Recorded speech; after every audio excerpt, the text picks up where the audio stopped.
pretty excited because today I will be installing these. I don't know if they're going to be plugging in or not, but I'm at least going to put them in because honestly, I am pretty tired looking at that because that's not fun to look at, and I don't want something to go in there and hit something or damage something. So we're going to install the fog lights. And thankfully, I kept these from these. So obviously that is just a base model. So it just comes with the fog light inserts. So I thought, one, I could sell these, and two, I might need these. And the fog lights that I got didn't come with them. So I'm very excited that I did keep them. I think I'm missing one of them, but 3 should do the job, at least, cross your fingers. So yeah, gonna go ahead, take the bumper off real quick, and then, I mean, it's really just 4 bolts on each side. Not really gonna tell you how to do it, but I'll just show y'all still. And I think I'll also, if I get the chance and I remember, I'm also going to try and put a screw right here so this just has better fitment because it's a little wonky. Also, a quick shout out to Mother Nature because for some reason we had a pretty big rainstorm and windstorm yesterday, and it kind of honestly did a pretty good job cleaning it. So it's not amazing or anything, but you know what? It did the job. All right, actually, first things first, I'm gonna try and put this in here so it will stay. Also, I don't know if it's gonna end up kind of showing on this side. I hope not, but you know what? $20 front lip. It's not gonna hurt anybody, right? All right, well, as you can see, it did go through, so don't do what I say. And honestly, I might take a Dremel or something and kind of just nick that off. But also, if I'm being realistic, I don't know how long this front bumper is gonna last. It's already been through the ringer, as y'all have seen in other videos. So that does not really bother me. So, you know what? It is what it is, fellas. But now we're gonna go ahead and throw those. And I'm pretty excited that I didn't. I was going to cut all these tabs off. I'm glad I didn't and I waited because I think it's gonna help with those because it'll help with the fitment, I believe. I broke one of these, rip in the chat, but thankfully there was this one down here. Also, a little pro tip for y'all. With these, you kind of have to slide them in. So you push them in and kind of slide them down so you can get the fitment. Because what I was running into is the tabs underneath there weren't lined up, and then in the corner it wasn't lined up, and there was a really big gap. So I had to basically just kind of keep playing around with it. So for anyone that's trying to install them, maybe you also have a base, or maybe you're switching, maybe doing a swap, a BK2 swap, whatever it is, just I guess a Landlocked Motorsports tip. But also, I think this one has all 4, but I think I low-key kind of stripped all of them, so they're not gonna be going anywhere anytime soon. And I also feel like I lost one of the screws. So I'm going to turn this around real quick. I'm gonna be looking at it for the first time, so y'all will have my natural reaction.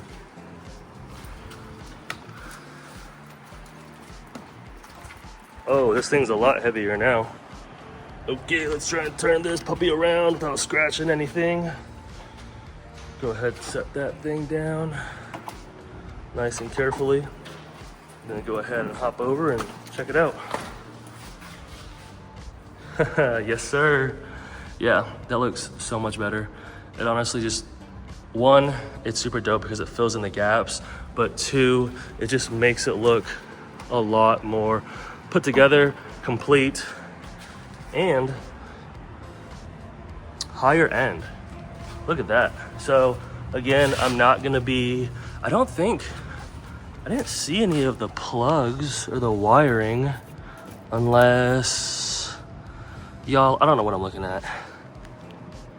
You know what? I don't know. I also don't really care. I didn't get these to run fog lights. I got them for the look and because it fills the space. And I had cut these out to put them in there just for, you know, a placeholder, but didn't end up needing these because the homie Carbon Kid hooked it up with these. So I'm gonna go ahead and throw it back on the car and then I'll show y'all. All right, y'all, quick reminder, check your oil. Do it whenever you get gas, whenever, before you start your car, all the time. Very important, especially on the Genesis motors. But it is on. Honestly, the front is so dirty. I know I just early in the video talked about how the rest was looking good and stuff, but yeah, so when I was driving, obviously, because it was still kind of damp and wet out, a lot of stuff just got caked on there. So I'm probably gonna wipe that down here in a second, but I'm gonna throw this hood down real quick and then show y'all so I can see as well for the first time.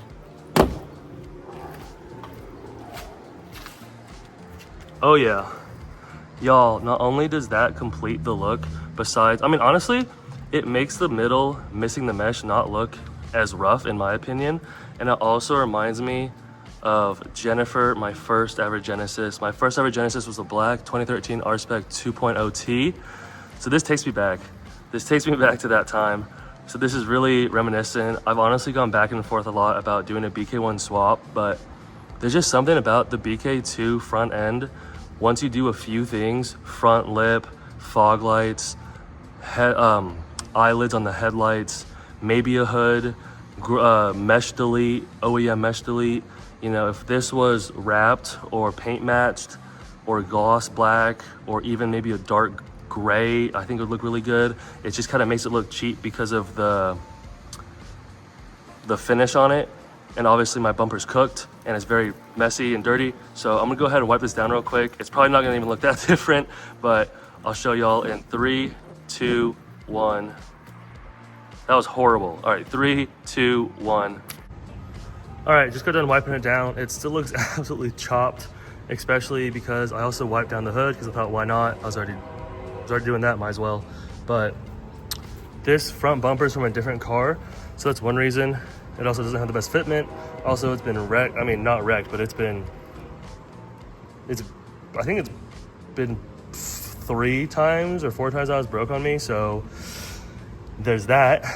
Also has quick bumper releases, which were installed okay. Honestly, it wasn't the best installation, but it is what it is. And yeah, from one of my past videos, or maybe you haven't seen it yet, but I made a very bad decision, and I put my bumper when it was very, very windy on the ground, and then it fell over, and then it landed right there, and obviously got scraped up. So sweet, good job, Nico. But I'm gonna just give you all a quick little walk around. I still need to throw on the rest of the livery. This isn't everything. This is just pretty much the colorful parts, I guess, if you will. Every time I see this car, I feel like I'm monster trucking, because since these have stretch on them, it makes the sidewall smaller, I feel as if, and it throws me off. So I'll see the front and has the front lip, it looks lower, looks great, hood, super aggressive, the wheels, but then I see it just looks super off, and it makes me want to lower it so much. But if I were to lower it on these tires, it would be so low to the ground, I don't think I'd be able to drive it. But hopefully, once everything, goes through and is cleared, and before GAT, for sure before GAT, I need to get new tires. So I'm not really I don't think I'm gonna run any stretch. If I do, it'd be very, very minimal. So yeah, I'm gonna give y'all one last look in front of the garage with the new fog lights, and then I got a few errands to run, got some packages to drop off, so I'm gonna do that. And while I do that, I'll just kind of get some more clips. But that's it. Really, honestly, easy install, not a lot. You just need your tools, your hands, and a smile on your face. All right, y'all, I'm gonna end the video here. I'm gonna show y'all, it looks pretty clean right now when the sun's not blaring on it too bad, so you can't see all the imperfections and whatnot. But again, like I said, really, really simple, easy, just throw them on. It's pretty much, if you just take off the fog light covers It's honestly the same thing. Sometimes you are gonna have, if you do wanna, you know, plug them in, there's gonna be other steps, which again, not a mechanic, not an electrician, just a Genesis Coupe enthusiast, just showing y'all kind of just some stuff that I do to my Genesis Coupes. So with that being said, I appreciate y'all for watching. Thank you for watching. I'm trying to really, any Genesis content that I do, anything times I work on my Genesis Coupes or do something that revolves Genesis Coupes, I just try to film. So yeah, a lot of videos coming, nicer weather, super nice, super excited about that. Some new modifications, some simple stuff, pretty much trying to get this basically not completely done, but kind of just dialed and finished up. So yeah, just trying to wait to hear back about the damage and stuff. But other than that, I'm gonna let y'all be. Appreciate y'all as always. Make sure you like, comment, subscribe. And if there's any suggestions that y'all want to see, any videos, let me know in the comments below. All right, y'all, I'm out. Peace.